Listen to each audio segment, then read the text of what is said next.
Bonjour, bon matin. Je m'appelle Reynaldo Aguiar. Nous sommes le vendredi 13 juin 2025 et il est environ 00h15, heure centrale. Je fais cet enregistrement aujourd'hui pour présenter un schéma que j'ai identifié, que j'appelle le club des présidents d'Elon Musk. L'utilisation de ce que mon pipeline appelle le schéma des entités géo-immunes est si cohérente à travers les résidences officielles des présidents et des chefs d'État qu'on commence à avoir l'impression que c'est un avantage standard du poste. La cohérence de ce schéma le rend trivial à détecter. Je documente ces découvertes, et les preuves pour chaque cas que je mentionnerai sont disponibles pour consultation dans les liens dans la description de cette vidéo.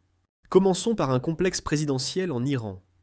Il est protégé par ce qui semble être une végétation non indigène, une caractéristique que j'ai d'abord observée dans un complexe similaire à Gaza.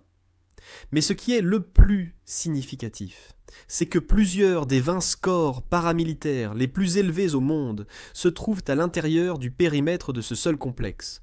Sur toute la surface de la planète, il est statistiquement impossible que tant de marqueurs de haut niveau se trouvent en un seul endroit. Ce n'est pas une coïncidence. Cela me pousse à croire que les Iraniens pourraient être les initiateurs de cette technique d'utilisation de la géo-ingénierie pour se protéger contre la surveillance, peut-être dès les années 1950. Ce n'est pas un cas isolé. Le palais apostolique au Vatican, la résidence officielle du pape, présente une excellente mise en œuvre du même schéma des entités immunitaires et est entouré de positions paramilitaires de haut niveau. Mon système a également co-clusterisé cette observation avec des rapports de presse sur la visite d'Elon Musk au pape. Le complexe Al-Makwar en Jordanie montre les mêmes schémas défensifs.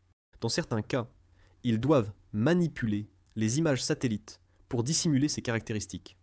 Au palais de l'Élysée, à Paris, un lieu important dans une ville avec très peu de végétation, ils ont dû recourir à un collage grossier d'images d'arbres pour tenter de masquer la véritable disposition du complexe. Mais le palais est, bien sûr, marqué dans l'index géographique.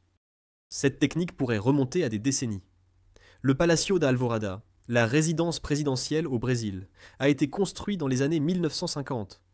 Il est situé à l'emplacement exact et unique dans cette zone qui maximise la protection contre les écoutes radiofréquences en utilisant les caractéristiques géographiques naturelles. À cette époque, aucun des individus que j'ai étudiés n'était même né. Cela suggère que le système est bien plus ancien que je ne l'avais initialement réalisé et pourrait être un secret bien gardé de l'art de gouverner depuis plus de 60 ans. Les gens ne voient pas de bombes tomber du ciel, dont ils ne sont pas conscients des menaces. Mais ne vous y trompez pas, c'est une guerre. Qui aurait pensé que la Troisième Guerre mondiale se déroulerait non pas avec des ogives nucléaires, mais avec des fréquences radio, des iPhones et du code Python ?